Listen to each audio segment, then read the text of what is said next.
Epictetus has saved my life many times, because many times I have looked at the circumstances of my life and thought, this is grounds for unhappiness. We all have a vision for our lives. In 100% of cases, actual life turns out to be different. And in about 99% of those cases, life ends up not meeting expectations. The world or society calls that failure. It could also be called opportunity. And a few people take the opportunities afforded by failure to make something beautiful. But in order to do so, it seems to me that we have to understand the nature of happiness and to achieve some measure of happiness which will give us the strength to go through and to reevaluate everything which the world tells us is a failure. Epictetus was a Stoic philosopher who thrived in the early 2nd century, the same time when early Christians, including early Christian Gnostics, thrived. Epictetus was born into slavery in what is now Turkey. He was sold in Rome, and there he was able to learn philosophy from Rufus, the most famous Stoic of his time. When Epictetus was eventually freed, he and the other philosophers of Rome were banished by the Emperor Domitian. Epictetus therefore started a school in Nicopolis, a city of northwestern Greece, where he taught hundreds of people how to live well. And thanks to one of his students, Arian, who wrote up his discourses, Epictetus continues today to affect hundreds, if not thousands, of lives. In this video, I treat Epictetus not because he was a Gnostic, but because many of his insights, I think, qualify as gnosis and inform the views of Christian Gnostics of the 2nd century. I'm Dr. David Litwa, and it's my joy to provide free content on this channel. To do this, I need your help. So I ask you to consider supporting me on Patreon, making a one-time donation, or by taking one of my many courses. Eventually, all my courses will be available to you on a single subscription called the Gnosis Academy. Being part of this academy involves a monthly online hangout with me. So subscribe, join the academy, and introduce yourself to me personally. Links are in the description.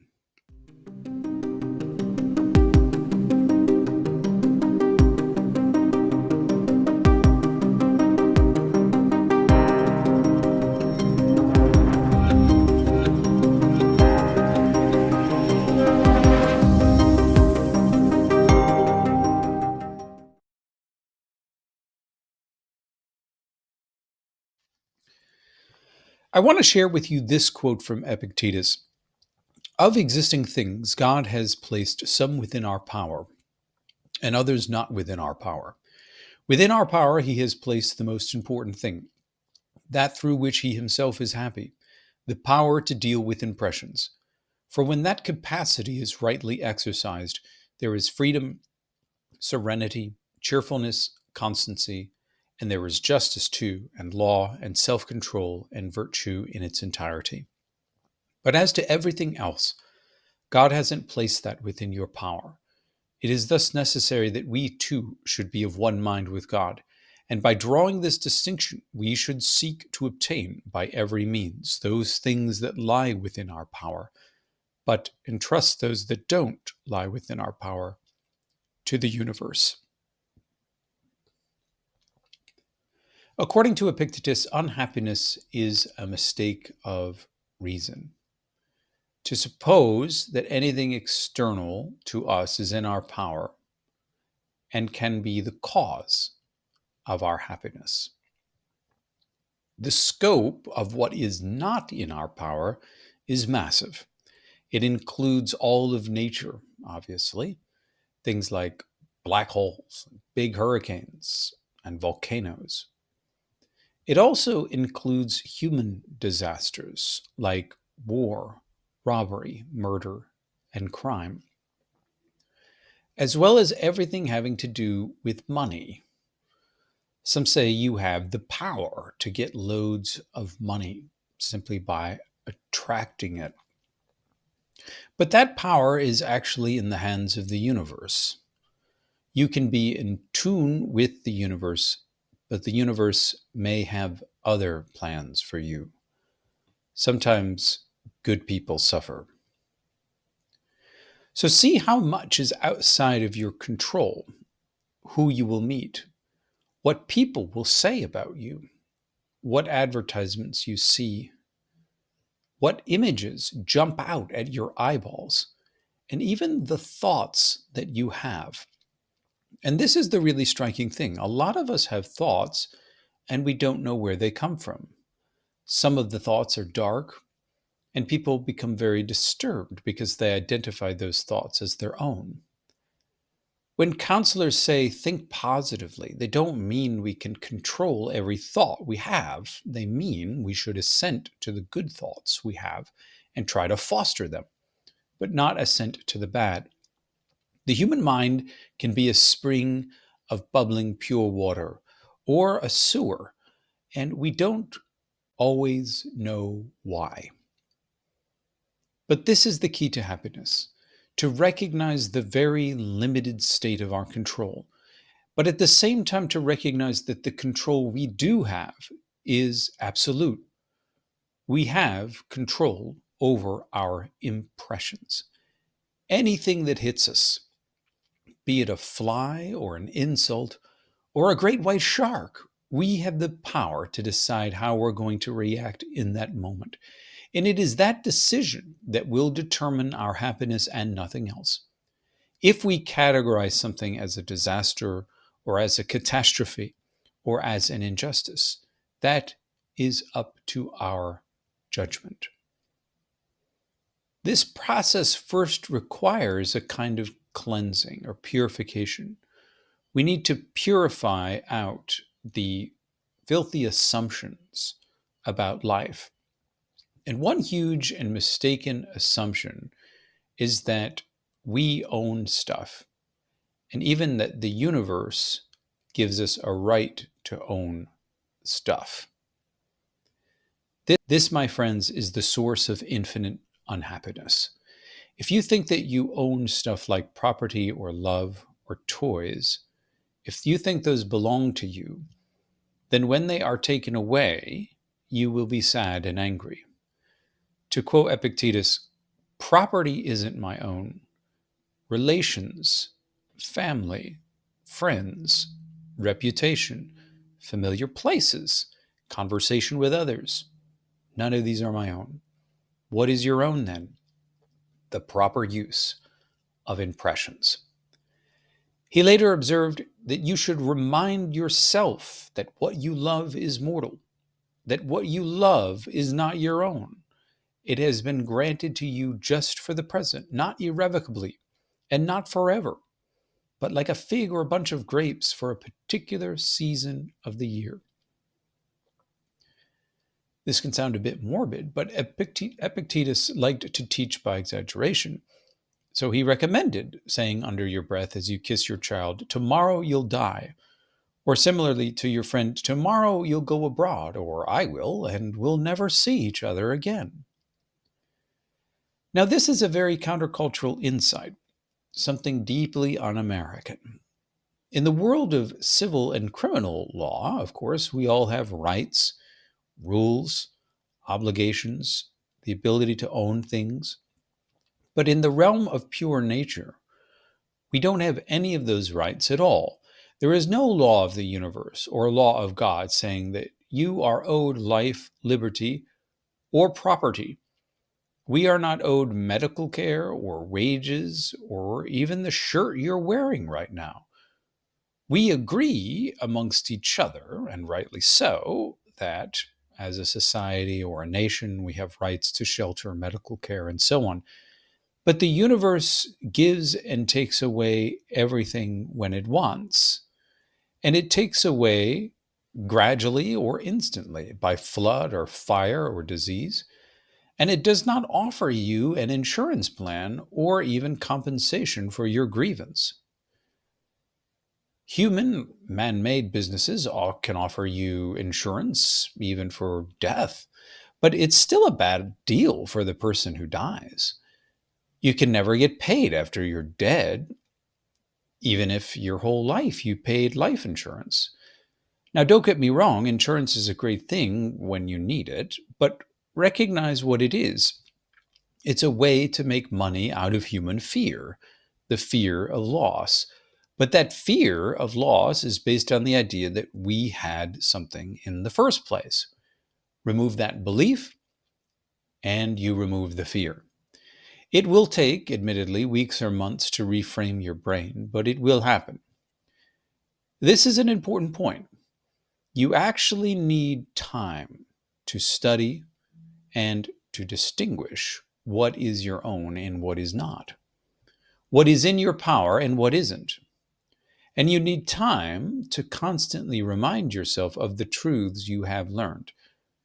To quote Epictetus, this is what you should practice from morning to evening.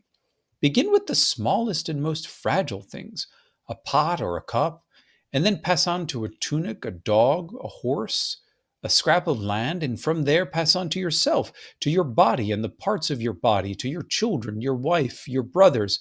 Look around in every direction and cast these things far away from you. Purify your judgments so that nothing that is not your own may remain attached to you or become part of yourself or give you pain when it is torn away. Why do we have fear of death? It's because we assume that our individual body is ours and that losing it would be a disaster. But is it? Again, you have the power to decide. The universe has run the human experiment billions of times. Billions of us are born, and billions, if not trillions, of us have died already. So they've gone through the experience of death. And regardless of whether there was a funeral or not, regardless of whether anyone shed a tear or raised a cry of lament, the world keeps turning. The people that are left keep on trying to seek happiness. When I die, of course, I can hope that people will mourn. But in the end, that is indifferent, and it should not matter. What matters is that I was a good person, even if no one knew who I was. Whether or not people know about me is completely indifferent. To put it another way, Epictetus recommends that we radically limit the scope of what we have power over. We only have power over our impressions. We have the power of how to react, how to judge. And this is important because nothing except our own judgment is capable of causing us to become disturbed or confused. The event itself, the experience, is not disturbing. It is our interpretation that is disturbing. Anything that happens to you makes a kind of impression. You can approve or assent to that impression and reject false beliefs associated with those impressions by delaying judgment. Most judgments occur instantly with the impression, but you can train yourself not to give your assent too quickly. So a fire destroys your house. That's an impression. The impression is neither good nor bad in itself. Fire is not bad. It's just doing what fire does. It can burn logs in your fireplace in winter, or it can burn your entire home in summer. Your assent is the acknowledgement that it is a disaster. After the assent comes emotions like rage and grief. Or let's say you break up with your girlfriend or divorce your spouse. That could be a catastrophe. But is it? Aren't you rather free from an abusive person, free to be yourself, to find someone better suited? All impressions must be weighed in light of the whole. The universe is creating a tapestry, and you are a single thread. There are three ways to categorize impressions. They can be taken as signifying something good, they can indicate something bad, or they can show what is indifferent. neither good nor bad. We train ourselves to think only virtues are good. And by virtues, Epictetus meant things like self control, generosity, kindness, courage, and so on. If the impressions foster these virtues, we give our assent.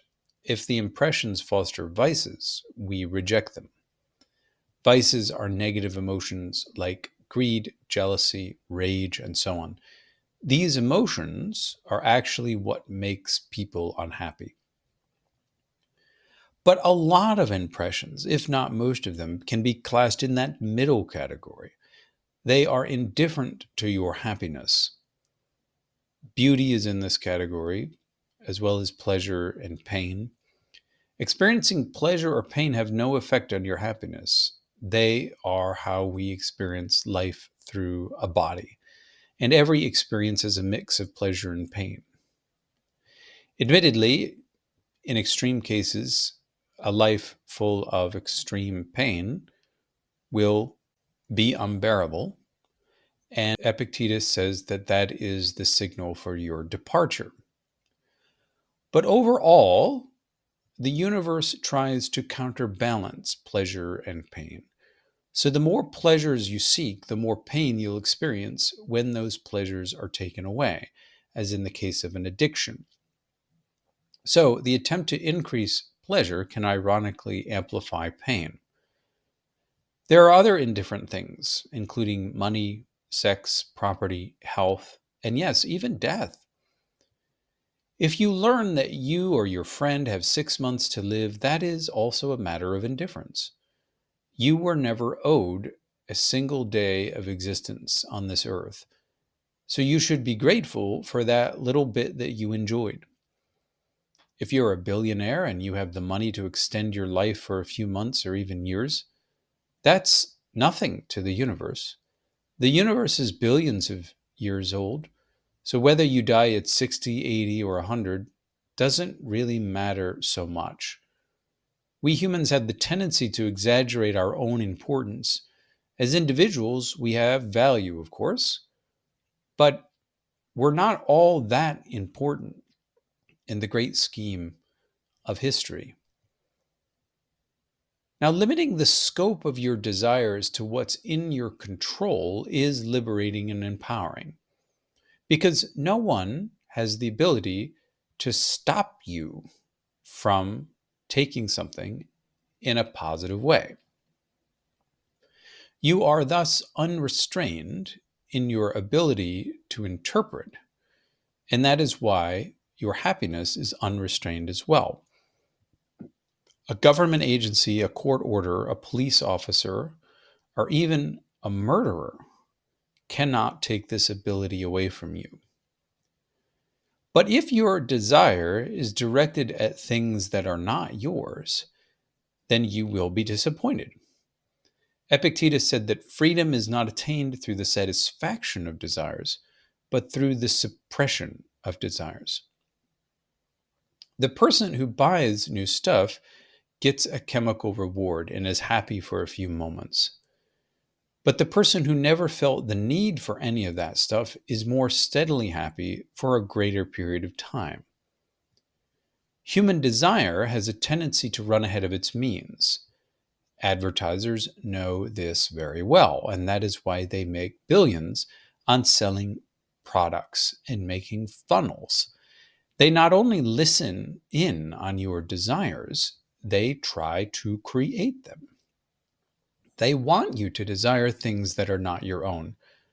And in fact, on this video, you'll see advertisements asking you to do the opposite of what this video is telling you. That you need a new business or new sneakers, a hamburger, or a mail order bride, or whatever desire you have spoken into your phone recently. I know these advertisements are annoying. Let's be thankful to God that for the time being, at least, the gods of YouTube allow you to skip advertisements after a delay. Now, in our society, people have collective assents called values. And it's very difficult not to live according to the values of one's society because we are social animals. But one can do it and one should do it if those values are making you unhappy. One culture will value children, another will value wealth or beauty or whatever. Only desire what you have power over. You may not have the power to buy what you want, but you have the power to decide to view any situation with equanimity and peace. So if you limit your desires to what you have control over, and you only have control over your judgments, then you'll never be disappointed in your desires because you can always limit them and make good judgments, even if you happen to be living in a garbage bin in the dead of winter. Now, this might sound a bit fatalistic, but you must learn to desire only what happens, Epictetus says. You can only change what happens in a very limited sense, but you can always change your view of what happens very easily. Ultimately, Epictetus is the philosopher of responsibility. You are responsible for your own happiness.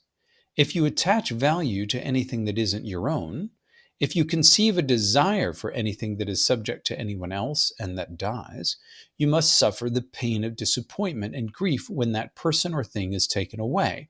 And by the law of entropy, it must be removed. In the words of Epictetus, if you attach value to anything at all that lies outside the sphere of choice, you've destroyed your choice. If you enjoy what society calls success, that's wonderful. But you may have no virtue at all. Rich people aren't bad. They're just people. But their wealth has given them excuse not to deal with their raging desires, not to rein them in. Those who are really impressive are the people who have taken unpleasurable circumstances and turned them into something good. These are the people who use the magic wand of Hermes. Whatever they touch turns to gold. Bring illness, bring death, bring destitution, bring abuse or trial for one's life, and under the touch of the magic wand of Hermes, all becomes a source of benefit. According to Epictetus, God created all human beings to enjoy happiness and peace of mind. What makes you a fragment of God is this ability to decide, your choice to take things in the best of all possible ways, even if this is far from the best of all possible worlds. Not even God can take that ability away from you. And if you use that ability well, you can live the life of a God, which is a life of not being disturbed, a life of true blessedness and happiness. God has not given immortality to your body, but God does give something that God's self enjoys, and that is the eternally available ability to be happy